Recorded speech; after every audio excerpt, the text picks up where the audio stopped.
Sir sir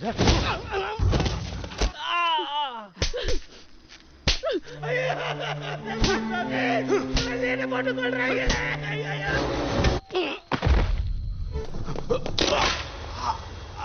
Hai sobat, kembali lagi bersama Ekstrada di Cerita Film. Terima kasih sudah klik video ini. Ekstrada doakan semoga kita semua sehat dan sukses. Pada kesempatan kali ini, Ekstrada akan menceritakan sebuah film yang berjudul. Film ini terinspirasi dari kisah nyata tentang kehidupan ayah miskin beserta bayinya yang tidak memiliki tempat tinggal tetap. Mutu juga berjuang untuk mendapatkan keadilan demi mencari istrinya yang hilang.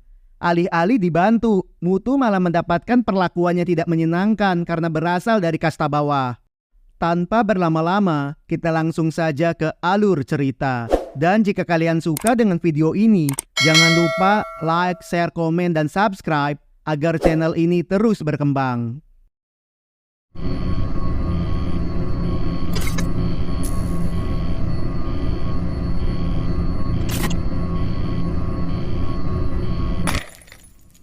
Film ini dimulai pada grand opening mobil SUV premium di Hari Raya Pongal, Chennai, India. Mobil tersebut dihargai 1,8 miliar hingga 3 miliar rupiah karena memiliki perpaduan yang indah antara kemewahan, kekuatan, dan keamanan. Pembeli pertama bernama Ishak Rajan, seorang pengacara terkemuka di Pengadilan Tinggi Madras.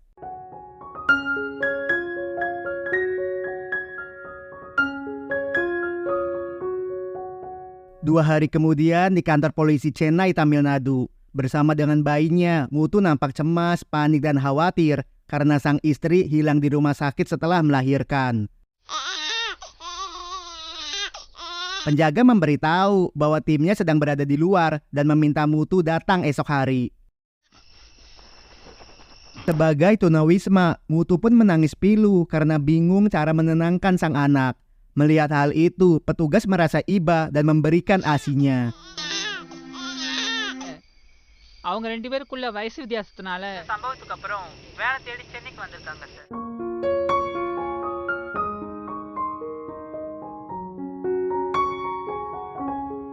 Sekitar jam 3 pagi, tim kepolisian pun datang. Mendengar keluhan Mutu, Yusuf mendata dan memberikan kepada Inspektur Pijay.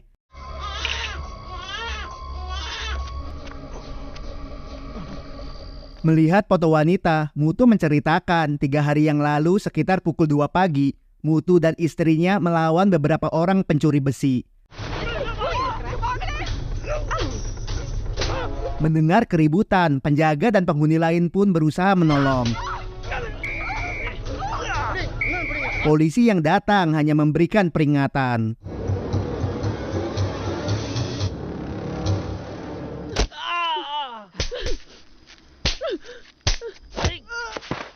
Di malam selanjutnya, tepat malam Hari Raya Pongal, istri Mutu mengalami kontraksi. Para penjaga dan penghuni lain sedang merayakan Pongal di kuil dan Mutu mencari pertolongan warga sekitar. Attender இல்லையா? இல்லம்மா. அங்க போய் டாட்டா புடிச்சு வந்துக்கிறான் பாரு. ஏண்டா? இங்க பாருங்க, ஃபுல்லா சிஸ்டர் ஸ்ட்ரைக் போயிட்டு இருக்குது. Sialnya, pemilik bajai adalah wanita pencuri besi.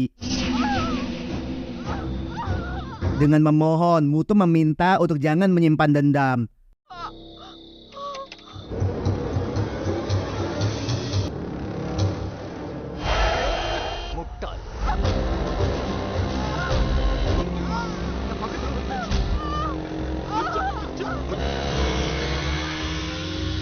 Dengan menunjukkan kartu sehat Aadhar, petugas pun mencatat identitas mereka.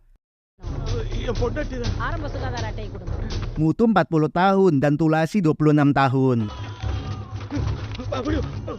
பொங்கலுக்காக சைட்ல இருந்து எல்லாரும் ஊருக்கு போயிட்டாங்க sir.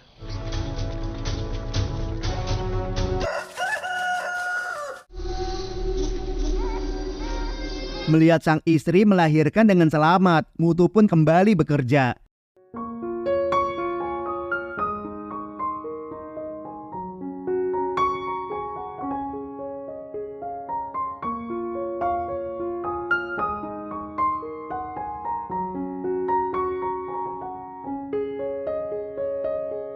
Sehabis kerja, Mutu melihat beberapa panggilan dari nomor yang tidak dikenal. Sebelum menjenguk, Mutu memberitahu kabar bahagia kepada sang mandor. சரி மேஸ்திரி. Setibanya di rumah sakit pemerintah, Mutu terlihat bingung karena Tulasi tidak ada di tempat. Suster nampak emosi karena Mutu tidak mengangkat panggilan rumah sakit dan memintanya untuk melapor polisi. Mereka pun tidak mengetahui karena ranjang tersebut sudah kosong sejak pagi.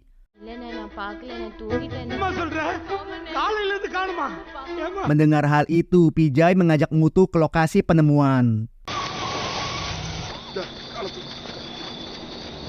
Di sana, Mutu sangat terkejut karena wanita tersebut adalah orang yang membantu dan menemani istrinya melahirkan. Dengan memohon, Mutu meminta polisi untuk segera mencari istrinya. யோ சார் தண்ணி எடுத்து மூஞ்சில ஊத்தியா?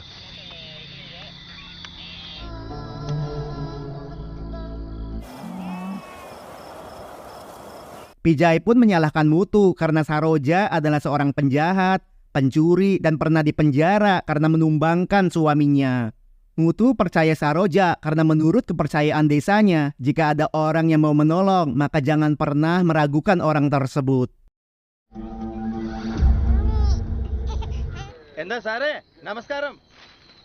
Mendengar anak Mutu menangis, penghuni yang tinggal di lantai atas berusaha membantu dan memberitahu cara dasar dalam mengurus bayi.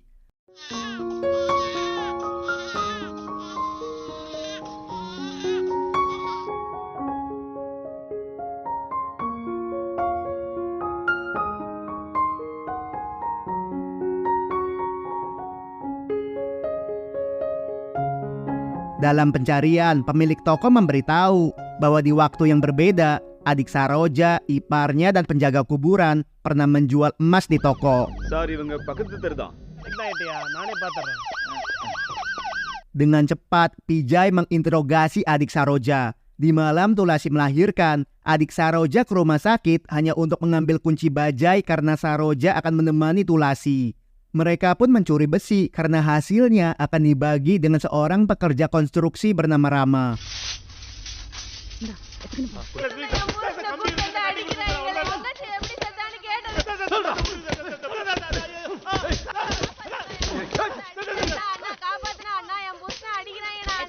The next day. Rama telah bekerja 5 tahun dengan mandor. Suatu malam, Rama tidak sengaja merekam Tulasi sedang memakai sari di ruangan mandor.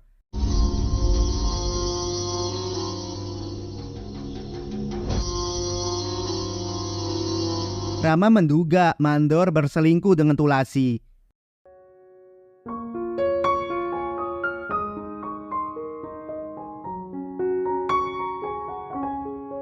Esoknya, Kapten Uma nampak emosi karena mandor menganggap Tulasi seperti anak sendiri, namun diduga selingkuh. Mandor menceritakan, 4 bulan yang lalu, Mandor ditelepon polisi patroli karena Tulasi dan supir bajai sedang berduaan di area terlarang. Mandor menjamin Tulasi karena suaminya bekerja dengan dirinya. Tulasi memberitahu bahwa supir tersebut adalah mantannya ketika di desa. Sehabis cek kandungan, tanpa sengaja Tulasi naik bajai Raffi dan Raffi mengajaknya ke sini. Dahulu, Tulasi memutus hubungan karena Raffi adalah penjahat. Polisi patroli pun akan menahan Raffi jika berani mengganggu Tulasi lagi.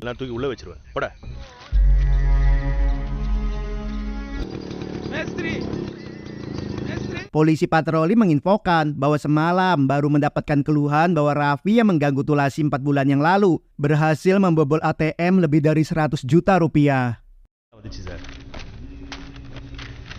மாசத்துக்கு முன்னாடி டிஃபென்ஸ் ஏரியால ஒரு கர்ப்பிணி பெண்ணோட பார்த்தேன் sir. Sir, துளசியை பத்தி ஏதாவது தெரிஞ்சா சார்?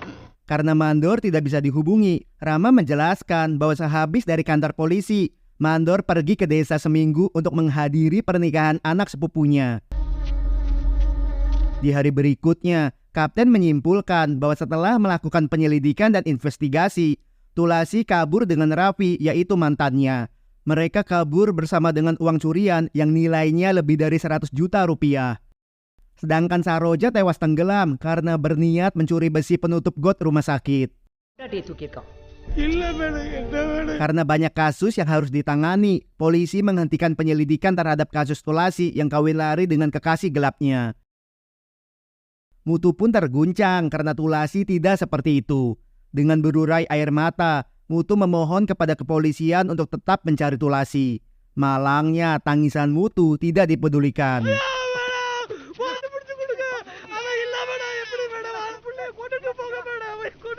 கூட்டு போப்பா ஐயோ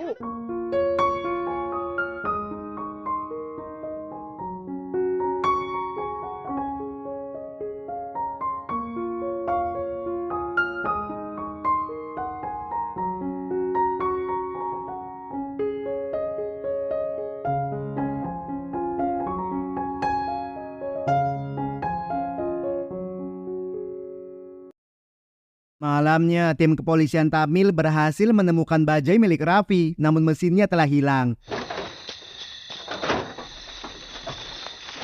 என்ன அவன் வந்திருக்கானா? ஆமாண்டா. Melihat Pijay tidak memakai seragam karena kakinya belum sembuh, sang kapten memintanya untuk mengambil cuti karena akan ada masalah jika komisaris melihat.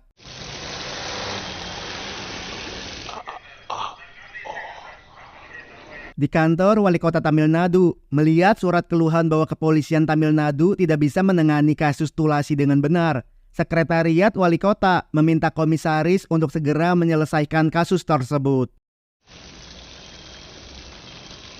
Komisaris pun menegur Kapten dan Pijay karena divisi kepolisian Tamil Nadu mendapatkan keluhan hingga sampai ke pemerintah kota. Komisaris meminta kasus ditutup melalui proses pengadilan. Di lain sisi, penjaga kuburan menolak uang dari adik Saroja karena tidak sesuai kesepakatan. Penjaga pun mengancam akan melapor polisi. Dalam keadaan mabuk, adik Saroja menghantam penjaga hingga tumbang. Sesampainya di kantor, tim Pijay mengambil anak Mutu. Pijay yang tidak terima dilaporkan langsung memberikan peringatan.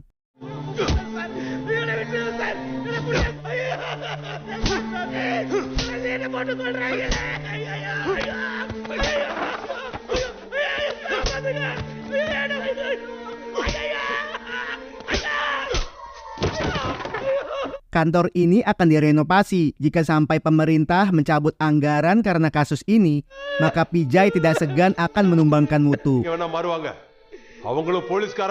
Dengan menahan sakit, Mutu bersumpah tidak pernah melapor ke pemerintah kota. Agar Mutu lebih menderita, Pijay pun mengirim anaknya ke panti asuhan. Bagi Mutu saat ini, sang anak adalah dunianya. Berpisah dari sang anak sama saja dengan mengambil hidupnya. Karena Mutu berjanji akan menutup kasus ke pengadilan, Pijay pun mengembalikan anak Mutu.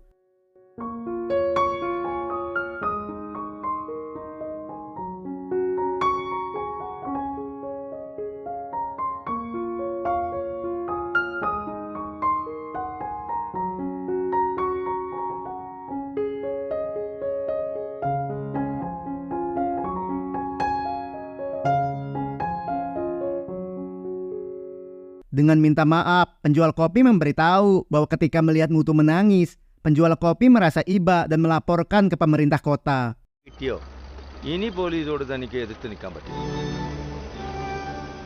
Dalam persidangan, tanpa ditemani pengacara, Mutu menyetujui laporan polisi bahwa sang istri kawin lari dengan Raffi dan 100% puas dengan penyelidikan polisi. Mendengar hal itu, hakim pun menutup kasus Mutu. 22 எண் கொண்ட இந்த வழக்கில்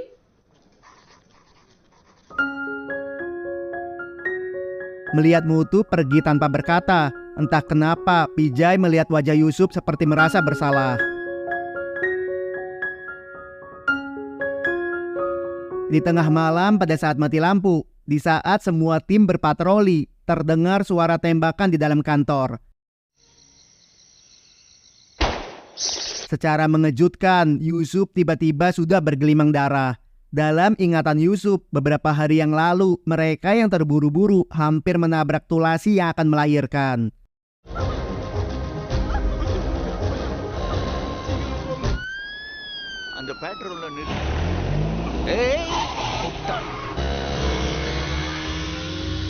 Pada malam itu, seorang wanita tumbang karena menabrak beton jalan.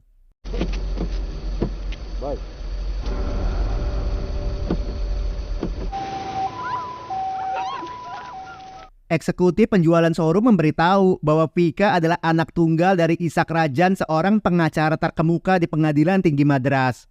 Is none other than Mr. Isaac Rajan Tanda. Vika sedang test drive mobil kado ulang tahun dari ayahnya, dan saat ini kedua orang tuanya sedang ada di Amerika.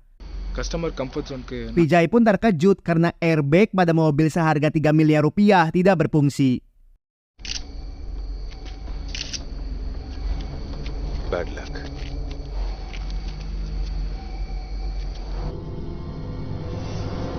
Setelah berdiskusi dengan utusan petinggi perusahaan mobil, sang kapten menjelaskan bahwa mobil tersebut baru diluncurkan di India dan telah dipesan secara global di seluruh dunia. Jika media mengetahui bahwa airbag pada mobil tidak berfungsi, maka perusahaan tersebut akan hancur. நமக்கான அசைன்மெண்ட் என்னன்னா Kapten pun meminta mereka untuk mengubah hasil laporan di lapangan karena perusahaan mobil akan memberikan pesangon untuk seumur hidup.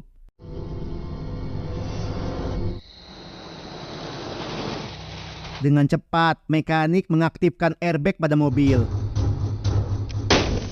Plan okay, நீங்க ப்ரொசீட் பண்ணலாம். Okay, madam. Melihat airbag berfungsi, supir Rajan pun menyetujui laporan polisi. Kakek Vika hanya bisa menangis pilu dan bingung untuk mengatakan kepada kedua orang tua Vika. Esoknya, di saat Yusuf menjenguk anak sepupunya yang baru melahirkan, Yusuf terkejut karena Tulasi mirip seperti Vika. குழந்தைக்கு ஏதாவது தேவைன்னா என்கிட்ட சொல்லுங்க இன்ஷால்லா இது நீங்க வைங்க. Yusuf pun pura-pura selfie dengan cucu sepupunya. Dari foto tersebut, Vijay meminta bantuan dan mengatur rencana dengan kepala rumah sakit.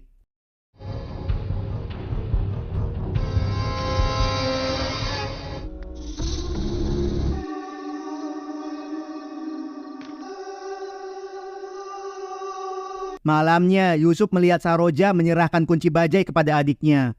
என்னது நீ ஜிஎஸ்ல வந்து உட்கார்ந்துட்டு இருக்க நீ ஆட்டோ வேற எடுத்துன்னு வந்துட்ட Di saat Tulasi ingin pergi ke kamar mandi, dengan cepat Vijay menarik Tulasi ke dalam gudang.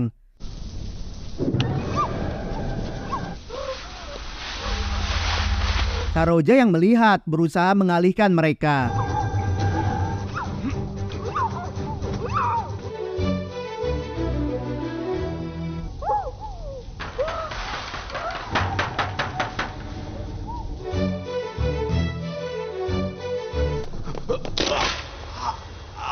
Celakanya, Vijay mengetahui Saroja.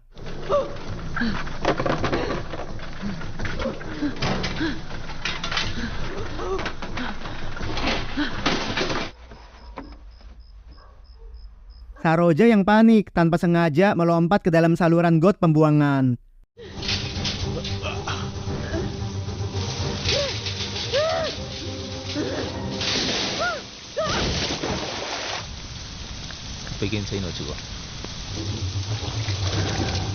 Berkat bantuan kepala rumah sakit, jenazah Tulasi pun akan ditukar identitasnya dengan Vika. Polisi menulis laporan bahwa Vika tumbang akibat pendarahan otak bagian dalam. Paman Vika yang melihat tak kuasa menahan air mata karena keponakannya sudah tiada. அண்ணன் பொண்ணு தானே. Sesudahnya, staf perusahaan memberikan hasil editan foto Vika dengan airbag mobil. Yo, Kapten mengingatkan jika masalah sampai bocor ke publik dan media, maka hanya Vijay dan Yusuf yang terlibat dalam hal ini demi uang. okay, ma'am. Melihat laporan kepolisian, ayah Vika pun menandatangani berkas kejadian yang diberikan.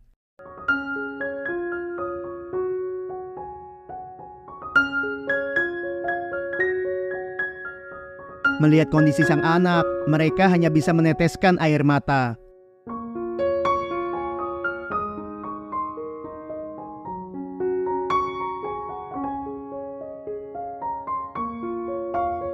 Pada hembusan nafas terakhir, Yusuf melihat langkah kaki yang cacat datang mendekatinya.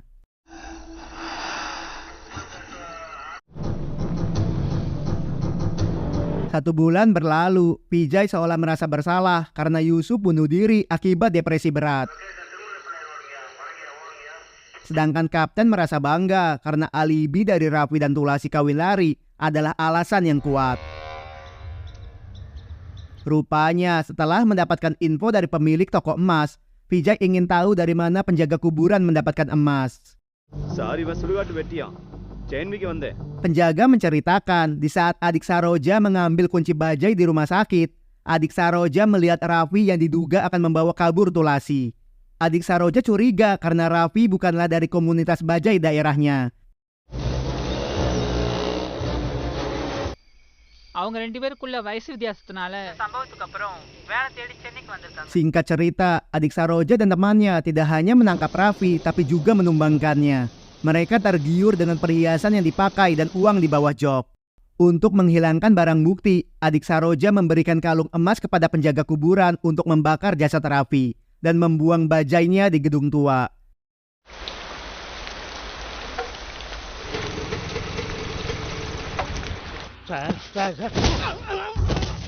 Alih-alih menangkap adik Saroja, Kapten dan Vijay malah menutup mata demi membuat alasan kawin lari Raffi dan Tulasi.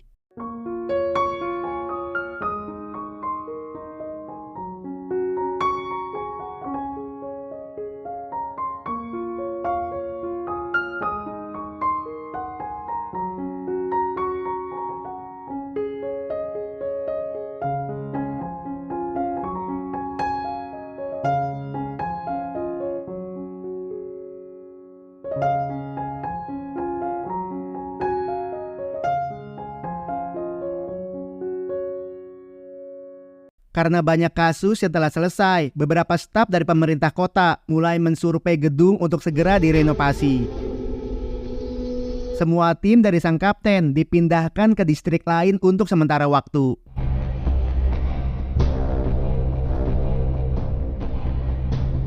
Di lain sisi, melihat lukisan Pendeta Agung, Mutu berdoa agar bisa dipertemukan dengan Tulasi. Setelah selesai bekerja dengan menggendong anaknya, Mutu tidak pernah berhenti menanyakan Tulasi kepada setiap orang yang dijumpai. Malangnya sampai saat ini belum ada satupun yang melihat Tulasi. Sedangkan mobil SUV premium sukses memasarkan produknya secara global. Dan film pun selesai. Secara keseluruhan, film ini layak ditonton. Film ini mengajarkan kita bahwa uang adalah salah satu senjata tutup mulut terbaik, sedangkan barang-barang mahal akan selalu ada di pasar bisnis, di mana kehidupan orang biasa bisa saja dikorbankan untuk melindungi barang mahal tersebut. Terima kasih untuk kalian yang nonton video ini sampai selesai. Sekian ulasan alur cerita film kali ini. Jumpa lagi di video selanjutnya. Dan salam.